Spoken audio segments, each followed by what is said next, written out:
Peace, I'm Diamond. If you're new to the channel, welcome. If you're an old friend, welcome back.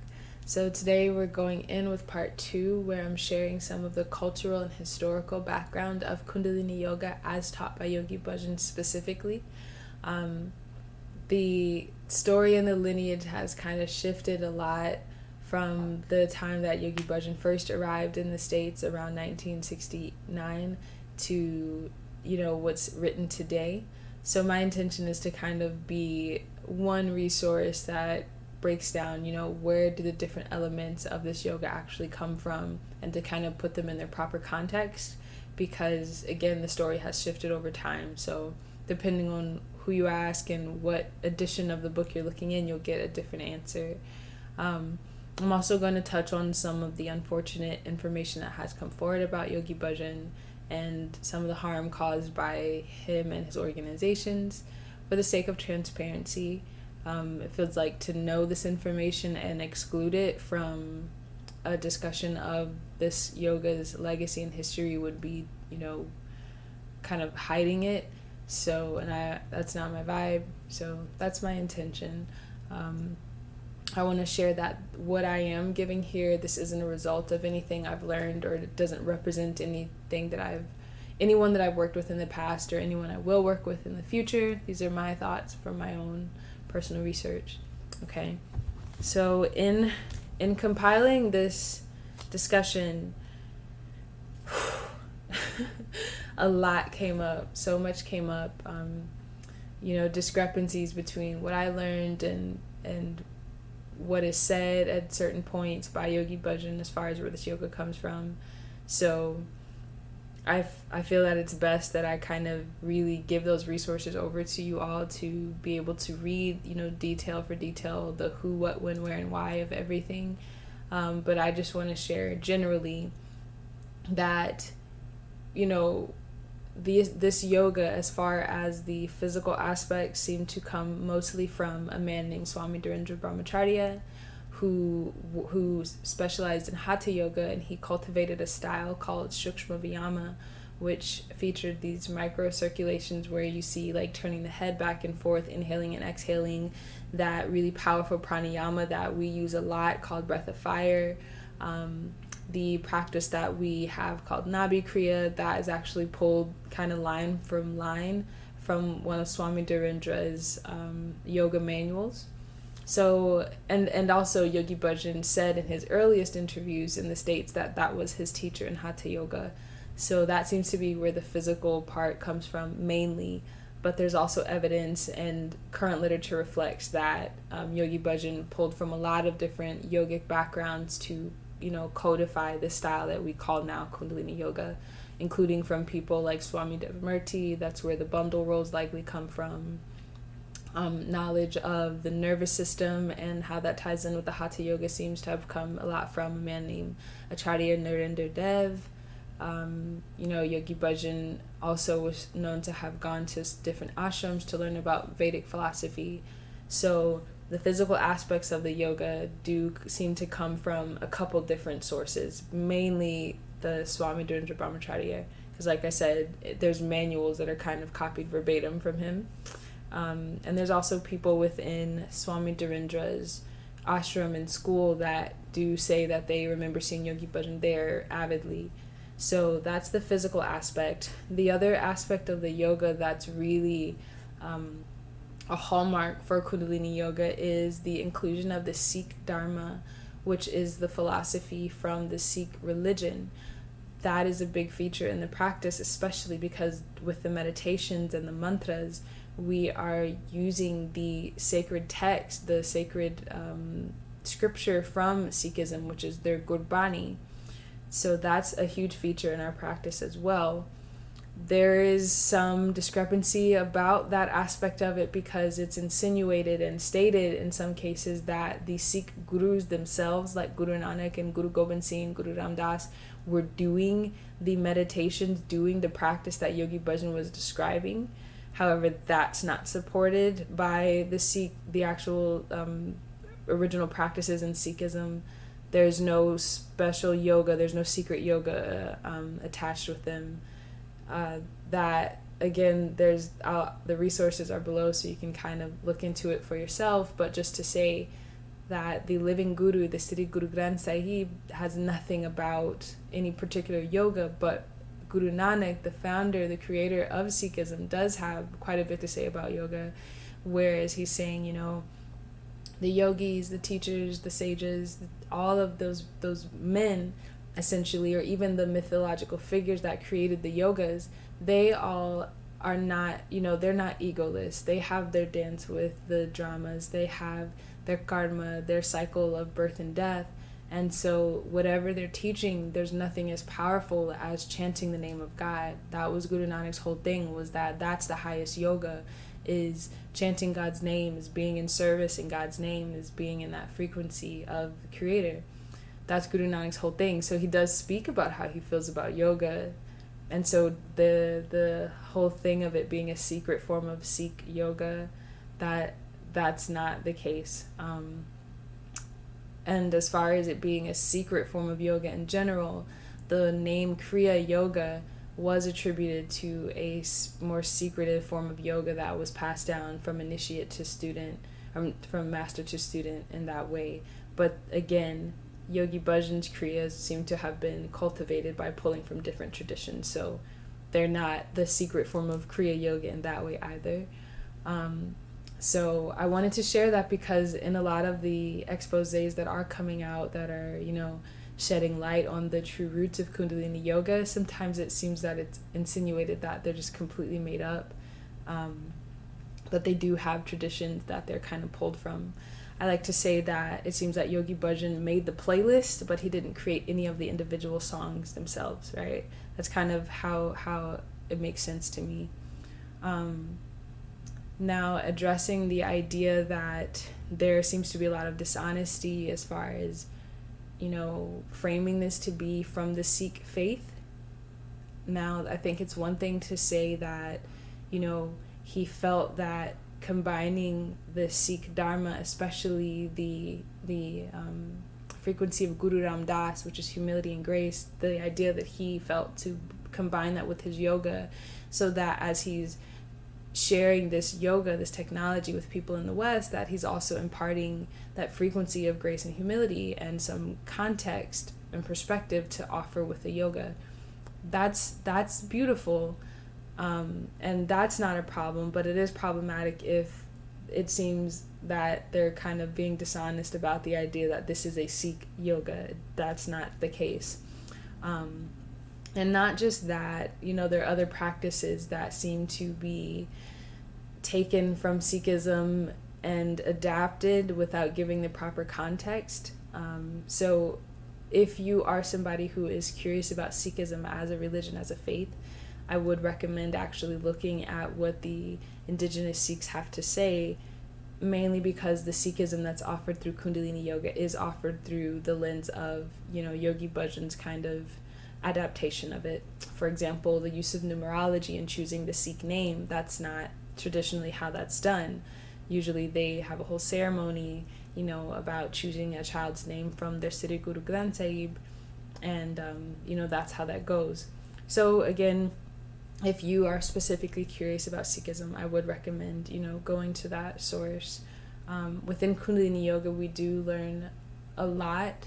You know, we learn of the Guru's stories, and we learn the mantras, and we learn the practice of kirtan, which is that kind of devotional and musical interpretation of the Sikh Gurbani as well.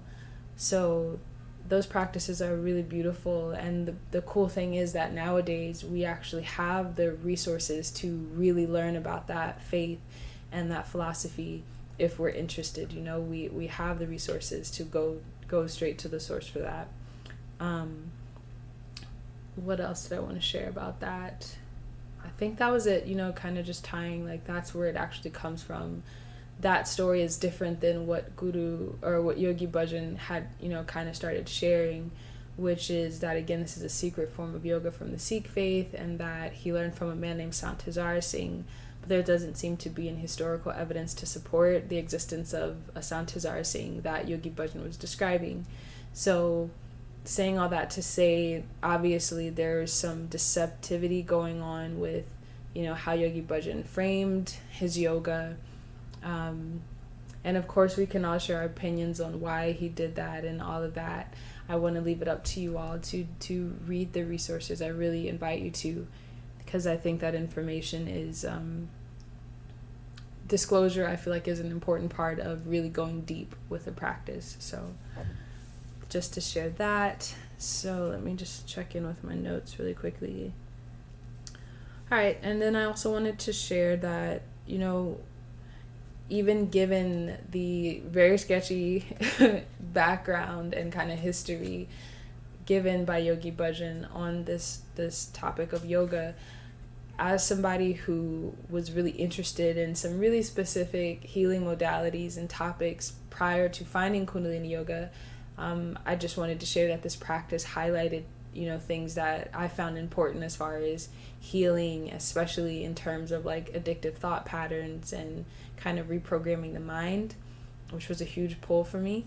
It is used in a lot of clinical applications as far as like drug recovery, rehab centers,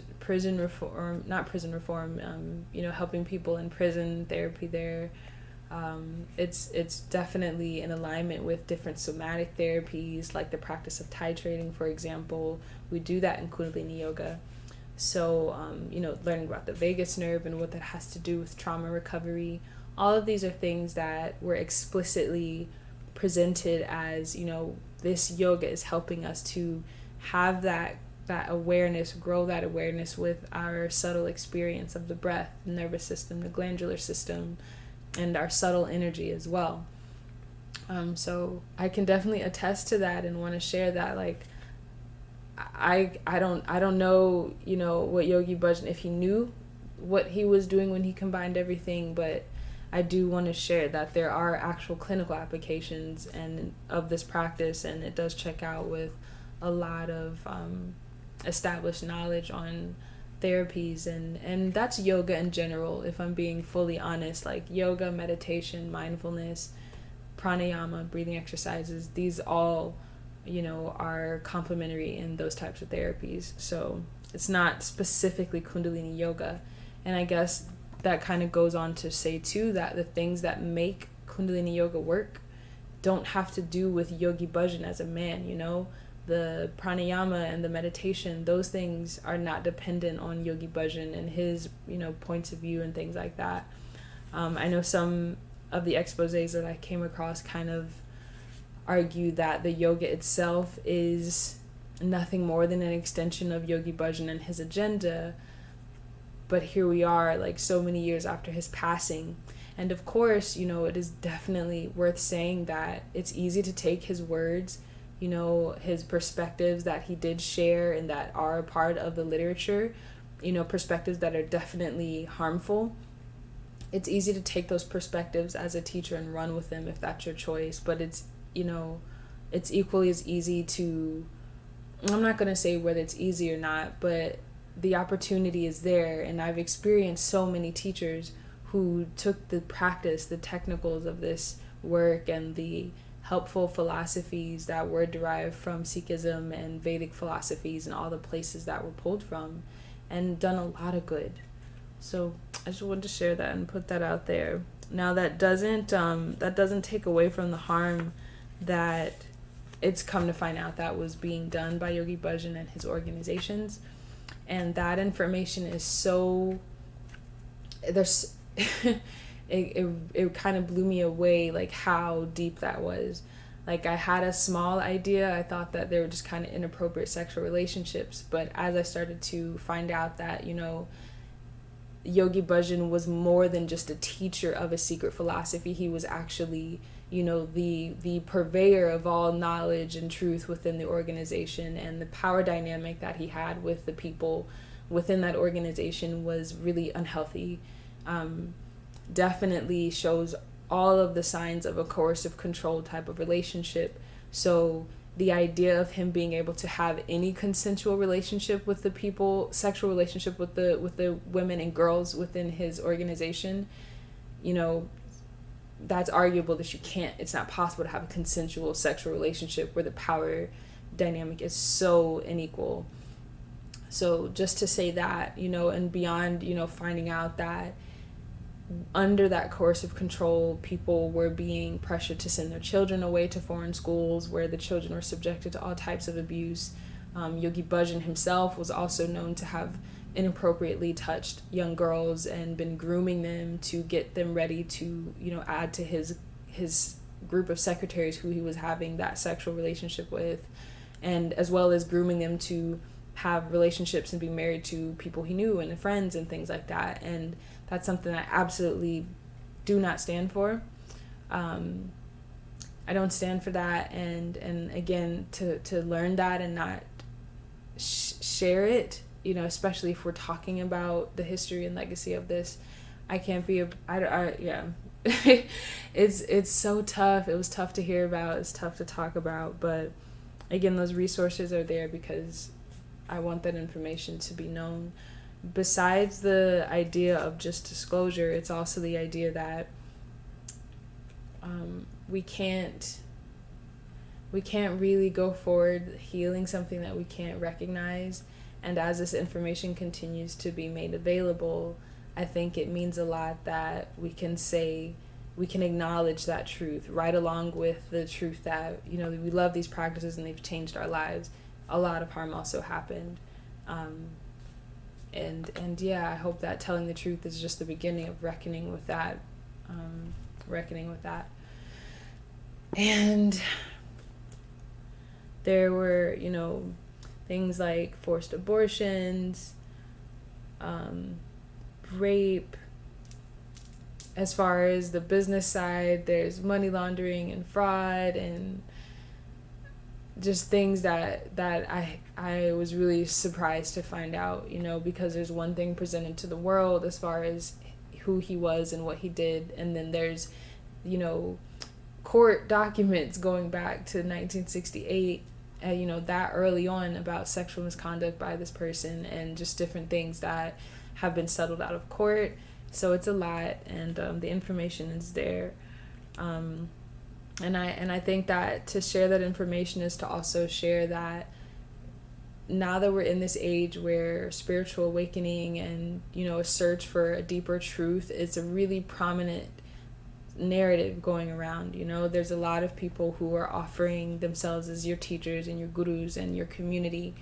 And this story, learning all this about Yogi Bhajan, it just further proves how important it is that you be sovereign in whatever situation that you're in, that your intuition never takes the backseat to what another person is telling you is right or wrong. No matter how crispy white their outfit is and how many crystals they have on, no matter how hypnotizing their voice, no matter how on point that NLP training is, don't let go of the driver wheel, because our hearts and our bodies, they don't lie to us.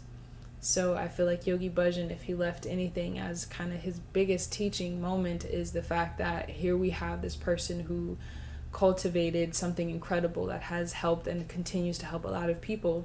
And he also harmed a lot of people in a way that's irreparable. He also, misrepresented a whole religion, like a lot of things that are really unfortunate. And both of those truths are here. So it's just saying, like, no person should be on that pedestal. Yeah.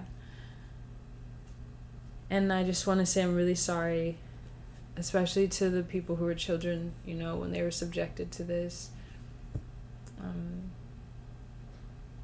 Yeah, I'm really sorry. And again, I hope that the truth does some justice to the situation. And I also want to share that in those exposés, it's interesting. It doesn't seem like there's an acknowledgement that it wasn't Yogi Bhajan by himself. It's not possible for it to have been Yogi Bhajan by himself perpetrating all of this harm. So, and then, some of those people are still alive today and still benefiting from these organizations. So yeah, it's just discernment, I guess, is really, really important. Discernment, and also just integrity. Those are tenets that I would encourage you to look for first and foremost while you're out here searching. for whatever you're searching for, be it yoga, meditation, nutritionist, all of the above. Okay. I think that was all that I wanted to say about that. As I was doing my own research, it was also kind of frustrating to see that some concepts that precede Yogi Bhajan were kind of also thrown in with just, him specifically.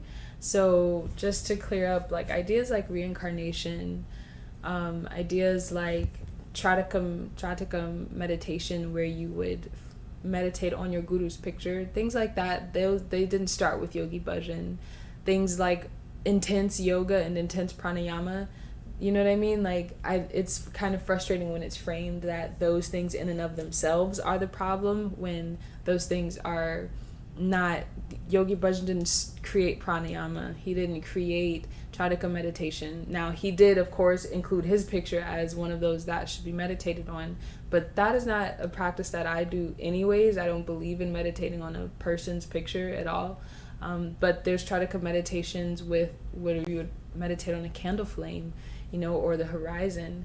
But just to say that practice in and of itself, and just kind of lump it in with Yogi Bhajan and his agenda, was kind of frustrating. So as you do look through those resources, I still invite you to, again, bring in that discernment and that perspective, because sometimes when they share, like, Yogi Bhajan, he got to meet this religious person and he was fooling everyone, and then you find out that people, the highest ranks of some of these other religious organizations, I mean, you wouldn't believe what goes on in the Catholic Church, you know what I mean? So it's just like that perspective, I feel like, is missing in some of the exposés, but still the information is definitely valid, and I wanted to make sure that it's available.